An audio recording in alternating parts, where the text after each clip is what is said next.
एक वचन हम पिछले हफ्ते आपको बताए थे और जिसके चलते आप लोगों के बीच में मैंने कहा था कि जो सेवक होता है, अगर आपको ये डॉट दिख रहा होगा, जो सेवक होता है वो बहुत जरूरी है कि आपका उसका चुनाव सही करें।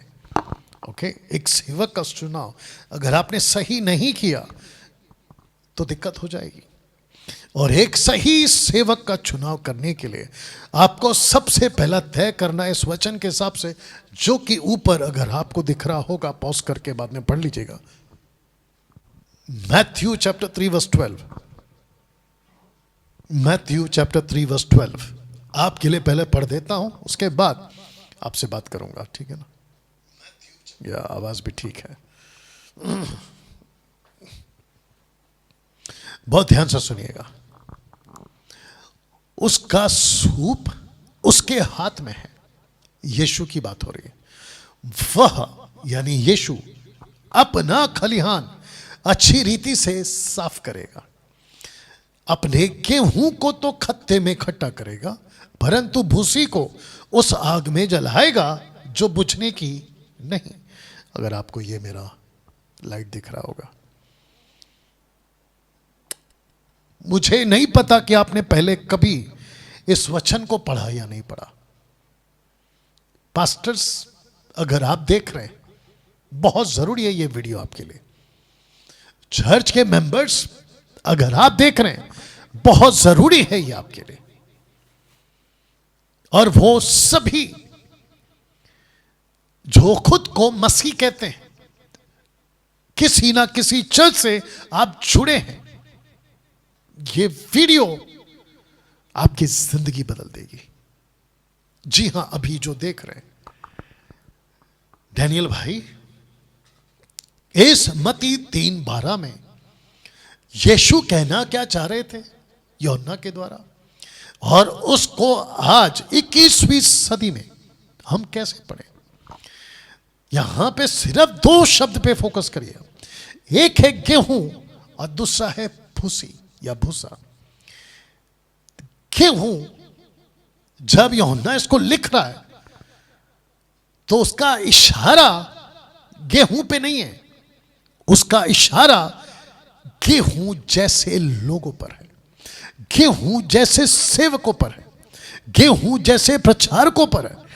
दूसरा भूसी या भूसा, वीड, ऐसे प्रचारकों पर, ऐसे पास्टरों पर, ऐसे लोगों पर है जिसके चलते आप जब मत्ती 3:12 पढ़ोगे तो आपको ऐसे अलग करना होगा। भूसा वाला सेवक, गेहूं वाला सेवक। भूसा वाला सेवक, जो भूसा सेवक है वो भूसा चर्च ही चलाएगा। जो गेहूं वाला है वो गेहूं ही चर्च चलाएगा या गेहूं जैसा चर्च चलाएगा। दूसरे शब्दों में, ये एक लैंग्वेज है बाइबल की जो आपको और मुझे समझनी है। प्रचारक के प्रचार से ही पता चल जाता है कि भूसा सेवक है या गेहूं सेवक है। कुछ बातें आपके दिमाग में पहले डाल देता हूं। जितने देख रहे हैं पहले सुन लीजिए, खूब शेयर करिए, जहां तक पहुंचा सकते हैं इसको पहुंचाइएगा, ठीक है ना? कुछ बातें आपके दिमाग में डाल देता हूं। जानते हो, जीसस जब बात कर रहे थे यूहन्ना के द्वारा गेहूं और भूसी या भूसा, ऐसे सेवक जिसका जिक्र 1 कुरिन्थियों 3 में पौलुस भी कर चुका है कि एक दिन आग आएगी, हर एक का काम परखेगी। जो लकड़ी, भूसा, घास फूस, लकड़ी, वो जल जाएगा, लेकिन सोना, चांदी और बहुमूल्य पत्थर यानी कि डायमंड्स, वो नहीं जलेंगे।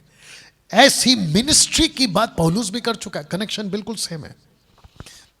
ये गेहूं कौन है डैनियल भाई? 1 कुरिन्थियों 3 के हिसाब से सेवक। भूसा कौन है डैनियल भाई? 1 कुरिन्थियों 3 के हिसाब से सेवक। मैं बात कर रहा हूं चर्च के प्रचारक की, मैं बात कर रहा हूं चर्च के पास्टर की, मैं बात कर रहा हूं ऐसे सेवकों की जिनके प्रचार से ही पता चल जाता है कि ये गेहूं वाला है या भूसा वाला। हर प्रचारक को अपने मसीह सिद्धांतों को पब्लिकली घोषणा करना ही होगा। जानते हो मैंने ये शब्द क्यों कहा पब्लिकली घोषणा करना होगा? ये शब्द मैंने क्यों कहा, मैं आपको बता देता हूं। बहुत लोग सेफ गेम खेल रहे हैं आज। कहते हैं कि मैं पास्टर तो हूं लेकिन मैं किसी को हर्ट नहीं करूंगा, मैं प्रीचर तो हूं लेकिन मैं किसी को हर्ट नहीं करूंगा। दूसरे शब्दों में ये दोनों तरफ है। ये खुद को घोषित नहीं करते कि मेरी सिद्धांत क्या है, मेरा डॉक्ट्रिन क्या है, मैं भूसा वाला हूं या गेहूं वाला हूं। अगर गेहूं वाले हो तो डंके की चोट पे बोलो कि मैं गेहूं वाला हूं। अगर भूसा वाले हो तो डंके की चोट पे बोलो कि मैं भूसा वाला हूं। मैं यीशु के नाम पे भूसे वालों से बात कर रहा हूं। मैं यीशु के नाम से पैसे कमाऊंगा, पब्लिकली डिक्लेयर करो। जो भी कोई यीशु के पास आएगा उद्धार पाकर सत्य को जानकर मेरे पास जैसे ही पहुंचेगा, मैं उसके लिए भूसा रेडी रखूंगा। मैं ऐसे लोगों को ही बचाना चाहता हूं कि कहीं, और मुझे एक चीज और बताने दीजिए, आजकल की जो दुनिया है ना, जिसको कहते हैं जेंजी दुनिया, आजकल की जो दुनिया है ना वो बहुत एजुकेट हो रही है। मुझे खुशी है इस बात की। ज्ञान बढ़ रहा है, नॉलेज बढ़ रहा है, लोग एजुकेट हो रहे हैं, सत्यता की तरफ आगे बढ़ रहे हैं और बहुत सारी जांच कर रहे हैं क्या सही है और क्या गलत है।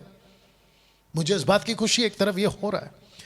वैसे ही जब कोई अंदर आता है, जैसे ही आप उद्धार पाते हैं, आपके पास में जैसे ही कोई पास्टर आकर कहता है कि परमेश्वर का वचन मैं आपके लिए प्रचार करूंगा, जैसे ही उसकी आप प्रीचिंग सुनते हो, आपको तुरंत पता लगा लेना है, क्योंकि प्रचारक के प्रचार से ही पता चल जाता है कि गेहूं वाला है या भूसा वाला है।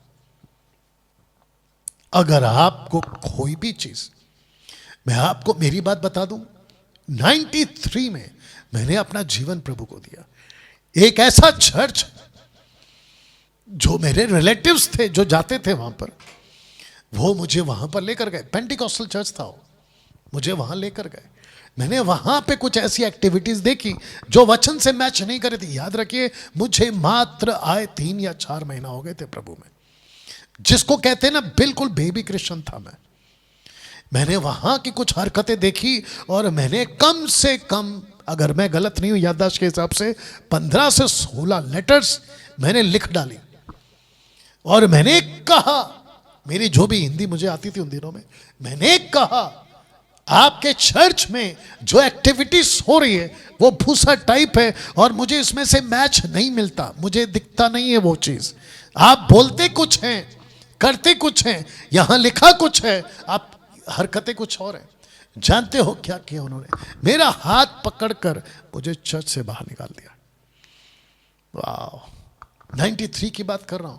वो तब का दिन और ये आज का दिन, पूरे 30 साल, 31 साल अगर मैं गलत नहीं हूं, 31 ईयर्स हो गए इस बात को। मैंने क्या किया दोस्तों? मैंने भूसा वाले सेवक को परखा। जानते हो न्याय के दिन क्या होगा? In the day of judgement क्या होगा?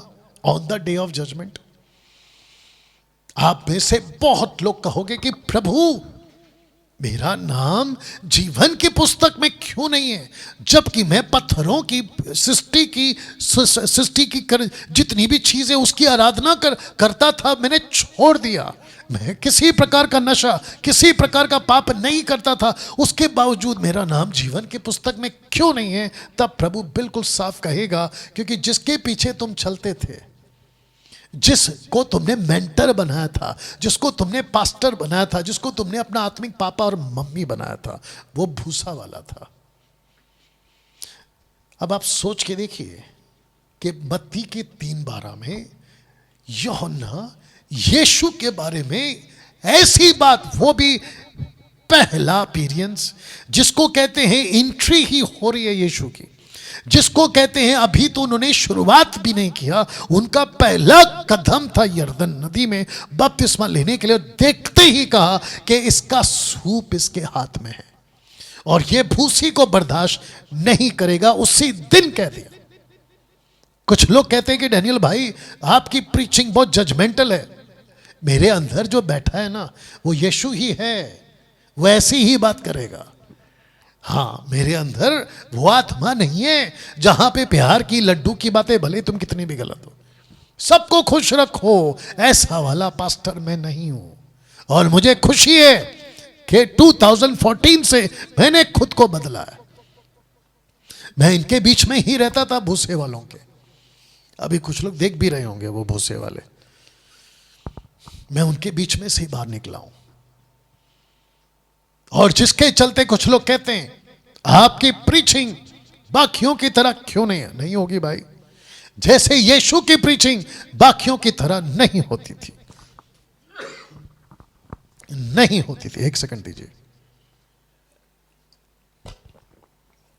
या नहीं होती थी। अब आप सोच के देखिए, जब मैं कह रहा हूं कि आपको भूसा वाला सेवक पर परखना है, आपको परखना है। मेरा नाम जीवन की पुस्तक में क्यों नहीं है? प्रभु बिल्कुल साफ कहेगा कि जिसके पीछे तुम चल रहे थे उसके हाथ में बाइबल तो थी, उसके जबान पे प्रेज द लॉर्ड हालेलुया सब कुछ था, मेरा नाम तक था, लेकिन उसका जो टीचिंग है, डॉक्ट्रिन है, वो मेरे जैसी नहीं थी, यानी कि गेहूं नहीं थी। जिसके चलते मैंने क्या कहा था आपको, पब्लिकली घोषणा करिए। भारत के जितने भी सेवक जो किसी भी तरीके से चर्च चलाते हैं, मैं उन सबको कहना चाहता हूं, अपनी डॉक्ट्रिन को घोषित करो। हम दशमांश लेते हैं तो लेते हैं, घोषित करो, पब्लिकली घोषित करो, जैसे मैं करता हूं। मैं नहीं लेता दशमांश, यीशु के नाम पे पैसे का बिजनेस मैं नहीं करता, यीशु के नाम पे मैं बाइबल को नहीं बेचता, यीशु के नाम पे लोगों को उल्लू नहीं बनाता कि तुम्हारे घर पे श्राप है उसको तोड़ने के लिए इतना पैसा, आपके घर जीवन में श्राप है उसको तोड़ने के लिए इतना पैसा, अमेरिका जाने के लिए इतना पैसा।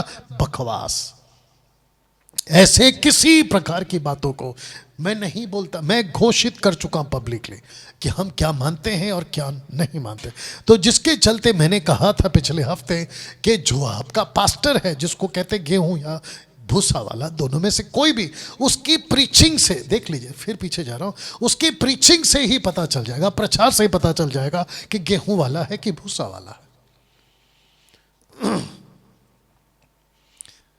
आपने कभी चेक किया? मैं मुंबई के लोगों से बात कर रहा हूं। कुछ लोग क्या कहते पता है? कहते कि डैनियल भाई आपको बहुत सारे पास्टर्स है ना नफरत करते हैं। वजह यही है। इसलिए यीशु कहता है कि मेरे कारण, यानी मनुष्य के पुत्र के कारण, लोग तुमसे बैर करेंगे। आज से कुछ 2014 तक, कितना हो गया, 10 साल पहले, 10 साल पहले तक मेरी YouTube पर कोई भी वीडियो उठाकर देख लो आप, जितनों भी मेरे विरोध में वीडियो बनाई है उनकी डेट चेक कर लो, 10 साल के पीछे नहीं मिलेगा आपको। ये सब 2015, 2016 और 2020 आते आते तो और भी 2020 के बाद आपको मेरे विरोध में बहुत लोग मिलेंगे। वजह क्या है? क्योंकि मैंने अपनी तरीके को बदला, मैंने यीशु के पैटर्न पर गया, मैं यीशु की तरह बोलने लगा, मैं यीशु को पीछे चलने लगा, यीशु के टीचिंग के पीछे चलने लगा। यही वजह है। इसलिए पौलुस भी तो कहता है ना, गलातियों की किताब में, रेफरेंस याद नहीं आ रहा, कहता है कि जब मैं तुम्हारे साथ था, जब तुमसे बातें करता था, तुम तो अपनी आंख तक निकाल के दे देते, ऐसे अच्छे थे तुम, लेकिन जब मैंने सच्चाई को बोलना शुरू किया तब मैं तुम्हारा दुश्मन, बैरी बन गया। ये बात बोलता है पौलुस, कोई फर्क नहीं पड़ता। और जब परमेश्वर का आत्मा किसी को बदलता है, मैं तो 2020 से बोलते आ रहा हूं, मैं तो उसकी आवाज हूं। इस 21वीं सदी में डैनियल राज परमेश्वर की आवाज है। मैं 2020 से बोल रहा हूं। परमेश्वर अपने सेवकों को भेजता है, परमेश्वर अपने नबियों को भेजता है। मैं नबी नहीं हूँ, हाँ मैं अपने नाम के पहले प्रॉफिट लिखता हूँ। मेरे को कोई शौक नहीं है प्रॉफिट लिखने में, अपोस्तल लिखने में, पास्टर, रेवरेंड, बिशप लिखने में मुझे कोई शौक नहीं है और ना ही मैं कभी लिखूंगा। मैं एक व्यक्ति हूँ, यीशु का सेवक हूँ और मैं नाम से ज्यादा काम पर भरोसा करता हूँ।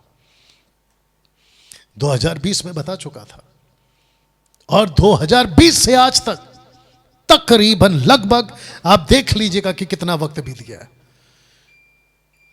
मात्र 4 से 5 साल में हम पूरे भारत में परमेश्वर का वचन फैला चुके हैं, खरी शिक्षा को ला चुके, जिसके चलते एक पोस्ट मैंने बनाया था परसों के दिन कि जब से हमने अभियान शुरू किया ना खरी शिक्षा का, बहुत सारे चर्चों में और उन चर्चों के पास्टरों में दहशत आ गई है, दहशत, और उनको लग गया है डर। उनके प्रीचिंग को बदलते हुए मैं देख रहा हूं आजकल, उनके प्रीचिंग के तरीके को बदलते हुए देख रहा हूं मैं आजकल। मेरे पास में किसी ने सूरज प्रमाणी, मुंबई का जो उल्लासनगर का सूरज प्रमाणी है ना, उसकी एक वीडियो क्लिप भेजी थी मेरे पास और कहा कि डैनियल भाई ये वही सूरज प्रमाणी है जिसकी प्रीचिंग पहले कुछ अलग थी, अब अलग हो गई। मैंने बोला वो कैसे? कहता है कि देखो क्या सिखा रहा है। तो उसने, मैंने देखा, वो कहता है कि पवित्र आत्मा उतरता नहीं है, पवित्र आत्मा आता नहीं है, आपको जोर जोर से तालियां बजाना, चीखना, लोटपोट होने की जरूरत नहीं है, आपको बार बार पवित्र आत्मा मांगने की जरूरत नहीं है। बताइए, यही चीज तो मैं बता रहा था पहले से। चलो दे रहा है, दुरुस्त है, लेकिन वो व्यक्ति अभी भी एक चीज में फंसा हुआ है, एक दो चीज में फंसा हुआ है, और वो है सबसे बड़ा जिब्रिश। मैं जब लास्ट वीक बात कर रहा था तो किसी ने कहा कि सूरज प्रमाणी तो अच्छा प्रचारक है। मैंने कब कहा कि जितने भी प्रचारक है व्यक्तिगत तौर पे मेरी उनसे दुश्मनी है, मेरी किसी से कोई दुश्मनी नहीं है। वो चाहे सूरज प्रमाणी हो, आमोस सिंह हो, राम बाबू हो, दिनाकरण हो, तुम्हारा पंजाब के जितने पास्टर्स है, वो मेरे को किसी से कोई दुश्मनी नहीं। मेरा दिक्कत है उनकी टीचिंग, मेरा दिक्कत है उनकी डॉक्ट्रिन, मेरा दिक्कत है उनका पैटर्न, तरीका चर्च को चलाने का, जिसको पौलुस पत्रस जैसे आदमी को डांट चुका है। गलातियों 2:11 में डांट चुका है वो, सिद्धांत के क्षेत्र में, डॉक्ट्रिन के क्षेत्र में। तो मुझे कहता है कि वो तो अच्छा प्रीचर है। मैंने कहा बेटा एक बार वो कौन सी भाषा बोलता है वो पकड़, वो तो जिब्रिश बोलता है। जिब्रिश मतलब शैतान की लैंग्वेज, वो तो वो बोलता है। और आपको बता दूं, बहुत जल्द, बहुत ध्यान से सुनना मेरी बात को, बहुत जल्द ये जितने भी बड़े बड़े पास्टर्स हैं ना, ये एक दिन आपके बीच में आएंगे पब्लिकली और कहेंगे कि जिब्रिश बोलना गलत है, क्योंकि जिब्रिश रबा रबा शबा शबा लबा लबा, ये जितनी भी प्रैक्टिसेस किए विदाउट डिसर्निंग, बिना परखे, बहुत सारे लोगों ने इसको प्रैक्टिस कर ली और जिसके चलते वो कंक्रीट बन गया। जिस दिन ये डॉक्ट्रिन मसीह की देह में विलियम सीमोर के द्वारा 200-300 साल पहले, शिबू थॉमस याद है ना, उस व्यक्ति की वजह से जो डॉक्ट्रिन घुसी, अगर उस वक्त के पास्टर्स, उस वक्त के चर्चेस, कुछ लोगों ने चेक किया इसलिए उसको निकाल दिया। विलियम सीमोर को उसकी हिस्ट्री भी पता होगी, आप लोग नहीं है तो चेक कर लेना, मैं सब पढ़ के बैठा हूं इसलिए बोल रहा हूं। उसको निकाल दिया चर्च से, लेकिन उसने क्या किया पता है? उन इंडिपेंडेंट स्टार्ट किया। उसने कहा कि मैं कैसे भी करके ये घुसा दूंगा, और उसने घुसा दिया। बीच में जब शिबू थॉमस कह रहा था ना, ये तो पत्रस के टाइम से है, ये तो पौलुस के टाइम से है, ये तो यीशु के टाइम से है, बकवास। पत्रस ने कभी रबा रबा शबा शबा लबा लबा नहीं बोला, विथ प्रूफ दे दूंगा बाइबल से। पौलुस ने कभी नहीं बोला, जीसस ने तो कभी बोला ही नहीं। जीसस का एक ही लैंग्वेज था, Latin, Aramaic, Greek, Hebrew, that's it. उसमें से उसने बाकी किसी कंट्री में या दूसरे जातियों में वो नहीं गए। उनकी मिनिस्ट्री टोटल 250-300 किलोमीटर के अंदर निपट गए, 3.5 साल की मिनिस्ट्री। वो पौलुस था जो कंट्री से कंट्री, स्टेट से स्टेट, बॉर्डर से बॉर्डर क्रॉस कर करके जाता था, जिसके लिए उसको लैंग्वेज की जरूरत पड़ती थी, और वो लैंग्वेज प्योरली अर्थली, पृथ्वी की भाषा थी, नॉट रबा भाषा। अच्छा, इनका एक और मजाक है, शायद अगले साल बात रखूंगा। इनका एक और मजाक है, कहते हैं 1 कुरिन्थियों 13 अध्याय, कहते हैं कि ये हेवनली लैंग्वेज है। बोला प्रूफ करो कि स्वर्गीय भाषा है। कौन सा? रबा रबा शबा शबा, it's a heavenly language, proof करो। तो प्रूफ कहां से करते हैं? 1 कुरिन्थियों 13 अध्याय वचन 1। मैं चाहता हूं कि अगर ये वीडियो छोटा सा एडिट करके आप लोग उनको सुना सको जिसने आपको 1 कुरिन्थियों 13 का 1 में ये कहकर प्रूफ किया है कि देखो यहां लिखा है कि पृथ्वी की भाषा नहीं, ये स्वर्ग की भाषा है। बोला कैसे? क्योंकि पौलुस कहता है कि यदि मैं स्वर्ग दूतों की बोलियां, तो उसको उठाकर कन्वर्ट कर दिया आउट ऑफ कॉन्टेक्स्ट में, कहते हैं कि देखो ये स्वर्गदूतों की बोलियां हैं, इसका मतलब ये स्वर्ग की भाषा। अब जरा ध्यान से सुनो, अगर ये स्वर्ग की भाषा है, मतलब स्वर्गदूतों की बोलियां अगर स्वर्ग की भाषा है, तो फिर आप लोग ये क्यों कहते हो कि जो भाषा बात करता है उसको कोई नहीं समझता, सिर्फ परमेश्वर? तो फिर स्वर्गदूतों की भाषा है वो, तो स्वर्गदूत तो समझते होंगे। लूसीफर पहले क्या था? स्वर्गदूत ही तो था, वो भी तो समझता होगा। तो आप लोगों की चोरी, आप लोगों का डॉक्ट्रिन, आप लोगों का गलत शिक्षा यहां पकड़ा गया है। 1 कुरिन्थियों 13 अध्याय तो मत कोट किया करो। इनफैक्ट आप लोगों का 1 कुरिन्थियों 14 का 2 भी गलत है, जिसके ऊपर मैं 50 वीडियो बना चुका हूं, जिसको आप लोग जानते हैं। इसको भी जारी रखेंगे। अगले हफ्ते से मैं आपको बताऊंगा कि बाइबल कॉलेज, आपको मसीह मंथन बैठक, शॉर्ट टर्म बाइबल कॉलेज, वो चाहे ऑनलाइन हो या फिजिकल हो, आपको क्यों अटेंड करना चाहिए, उसके कम से कम 10 से 12 पॉइंट्स बता दूंगा मैं आपको, या उससे भी ज़्यादा हो सकता है, अगले हफ्ते बताऊंगा। तो जिसके चलते दोस्तों, क्या आपका पास्टर पाप का प्रचार करता है? क्या आपका पास्टर जो गेहूं वाला है वो ताई तो यानी कि दशमांश को rightly divided the word of God, rightly divided the word of truth, क्या वो ठीक से उसको इंटरप्रेट करता है? क्योंकि मलाकी 3:10 में मलाकी 3:10 में जो वहां पे परमेश्वर डांट लगाता है वो इस्राएलियों को नहीं लगाता। उसने इस्राएलियों से नहीं कहा कि तुम चोर हो, डाकू हो, तुम मुझे लूटते हो। उसने इस्राएलियों को नहीं कहा, ये आपके पास्टर ने गलत सिखाया। वहां पर परमेश्वर जो डांट लगा रहा है वो लेवियों को लगा रहा है, क्योंकि वो दशमांशों का दशमांश नहीं देते थे, और वो याजकों और लेवियों के लिए होता था जो इस्राएली देते थे। लेकिन इन पास्टरों ने मलाकी 3:10 को ऐसा ट्विस्ट किया, ऐसा घुमा दिया कि चर्च के लोगों को डरा दिया कि अगर तुम अपना दशमांश, अपने पॉकेट का पैसा नहीं देते हो तनख्वाह का, तो तुम पर श्राप पड़ेगा। ये गलत है, ये गलत है, मत सिखाओ, बहुत मार पड़ेगी प्रभु से। तो गेहूं का पास्टर दशमांश के टीचिंग को ठीक से सिखाएगा। गेहूं वाला पास्टर जिब्रिश की बातें नहीं करेगा, पवित्र आत्मा को जिब्रिश से नहीं मिलाएगा, क्योंकि डैनियल राज ग्लोसा को मानता है जो अन्य भाषा है, लेकिन वह जिब्रिश को नहीं मानता। आपका गेहूं वाला पास्टर सही सिखाएगा। कलीसिया तैयार करने का प्रीच आपका गेहूं वाला पास्टर सिखाएगा। रैप्चर की सही शिक्षा गेहूं वाला पास्टर सिखाएगा। Name on the life, name on the book of life, जीवन की पुस्तक में आपका नाम हो, और 1000 साल का मिलेनियम इसी पृथ्वी पर घटित होगा। आपका पास्टर अगर गेहूं वाला है तो सही सिखाएगा, लेकिन अगर भूसा वाला है तो वो ऐसे किसी टॉपिक को नहीं सिखाएगा, बल्कि वो कहेगा कि आपको अमेरिका का वीज़ा मिलेगा, आपके पास अगर मारुति गाड़ी है तो आपको फॉर्च्यूनर मिलेगी, आपके एटीएम कार्ड पे हाथ रखो, आपके एटीएम कार्ड में पैसा आ रहा है। बकवास, पैसा आएगा, क्योंकि लूसीफर भी चमत्कार करता है। उसके चक्कर में तुम धोखे में पड़कर अपने अनंत काल का जीवन खो बैठोगे, गेहूं, माफ करना, भूसा पास्टर के चक्कर में। तो जिसके चलते दोस्तों मैंने रखा था कि चर्च और पास्टर का चुनाव इन 8 कारणों से ना करें। तो पहला कौन सा कारण है? वो है चमत्कार के बेस पे। मेरे चर्च में चमत्कार बहुत होते हैं, इसलिए मेरा पास्टर ही सही है, गलत है।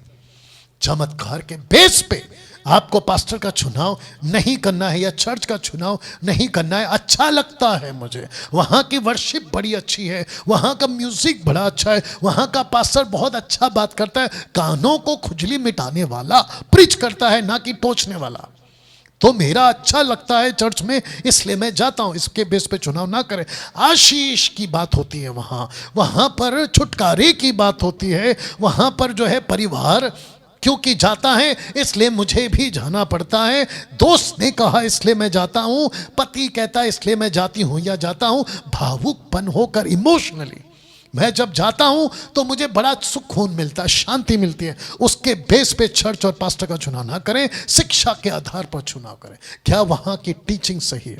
जो टीचिंग सही है चमत्कार होंगे, जो टीचिंग सही है आपको वहां अच्छा भी लगेगा, जो टीचिंग सही है आशीष मिलेगी, टीचिंग सही है छुटकारा, परिवार, दोस्त, पति, भावुक सब ठीक है, लेकिन टीचिंग को चेक करो। जिसके चलते दोस्तों मैं कई हफ्तों से आपको कह रहा हूं, इस बाइबल कॉलेज में 7 दिन में टेबल पे रखा बाइबल आपके दिमाग में चढ़ा दूंगा या चढ़ा दिया जाएगा। उसके बाद आपके आत्मिकता का ड्राफ्ट, ये देख रहे हैं ड्राफ्ट, या जिसको कहते हैं आपका बाइबल नॉलेज ड्राफ्ट ऊपर हो जाएगा, आपके पवित्रता का ड्राफ्ट ऊपर हो जाएगा, परमेश्वर के प्रति भय का ड्राफ्ट ऊपर हो जाएगा। बताइए मैं भारत के उन सभी लोगों को इनवाइट करता हूं, आइए परमेश्वर की खरी शिक्षा में आइए। डैनियल भाई किसको कॉल करें? ये नंबर है, ये नंबर है। दोस्तों मैं यहां पे आज की जो मीटिंग है उसको समाप्त करने जा रहा हूं। आपको यीशु मिला है, इससे बढ़कर इस पृथ्वी पे कोई बड़ी बात नहीं है। जिसके पास यीशु है उसके पास में जीवन है, जिसके पास यीशु है उसके पास में अनंत काल का छुटकारा है, जिसके पास में यीशु है वो किसी व्यक्ति के पीछे नहीं भटकेगा और न ही धोखा खाएगा।